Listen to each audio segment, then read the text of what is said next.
Chapter 221. Hazel quickly said, "Mr. Anderson, it's the peak hour now, the hardest time to get a taxi.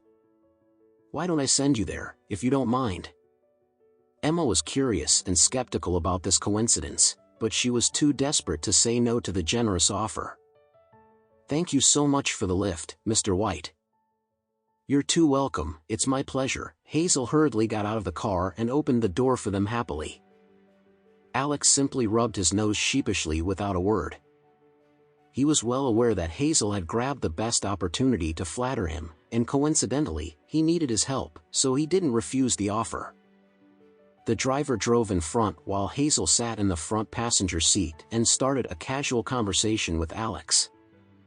On the way, Emma listened to their conversation while a puzzling sensation brewed inside her. Hazel White was one of the successful businessmen in Oris Hill that earned a much higher honor and reputation in the business circle as compared to Lady Richard.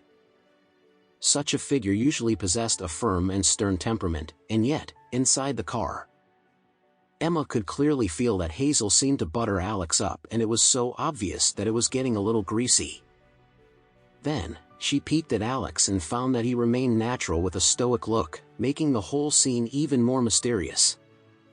Logically speaking, when ordinary people got to meet a prominent figure like Hazel White, they would be very humble and try their best to please him.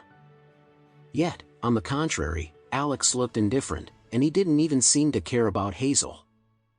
What was more peculiar was that Hazel had given Alex a villa worth more than $200 million. It was so bizarre and odd.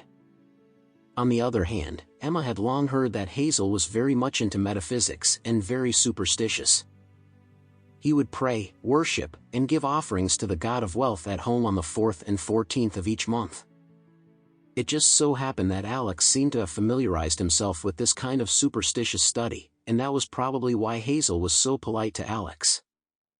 Nevertheless, she did not believe in these superstitions at all. 15 minutes later, the car parked at the entrance of Raymond Court.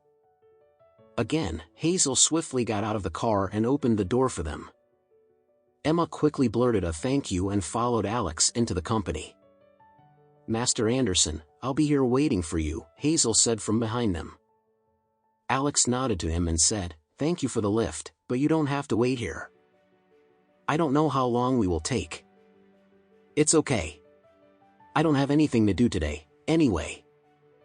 Hazel bowed to him and continued, "The White family's business is not doing so well recently. It has got me really worried. I would like to find some time to consult with you." Alex smiled and said, "You were born in the year of Rooster, weren't you? Your birth sign clashes with this year's Tai Sui, which is the main reason for your misfortune and disturbances. Buy some herbs such as mugwort, caltrops, atractylodes, and poria. Put them all into a bag and bath in the herb-infused water to treat eczema. After the eczema is gone, you won't be as unlucky as you are now. The eczema is caused by the blocked internal circulation that is not only affecting your body but also your luck." Hazel was so shocked as he listened to Alex's remark, his jaw almost dropping to the floor. Alex turned and left after he had finished speaking. Hazel slowly regained his composure from the daze and mumbled, "Genius, Master Anderson. You are a godlike genius. You even predicted eczema on my thigh, even my wife doesn't know about it." He bowed respectfully to Alex with a look of worship on his face as Alex walked away. It looked as though he had made the best decision by buttering Alex up. Hazel stood upright and snorted. "Huh, Matthew Lane. You were so damned lucky when you hopped on Master Anderson's wagon, but so did I. I'll catch up to you with my own wagon and do better than you." Alex walked into the lobby and sent Emma into the interview room. As Emma entered the interview room, she saw several candidates making a line for the interview, so she joined the queue. Alex strolled around the hall to pass his time. As he glanced downstairs from the window, he shook his head with a bitter smile as he saw that Hazel was still waiting by the entrance. He couldn't help it if the White family insisted on worshiping him like a god.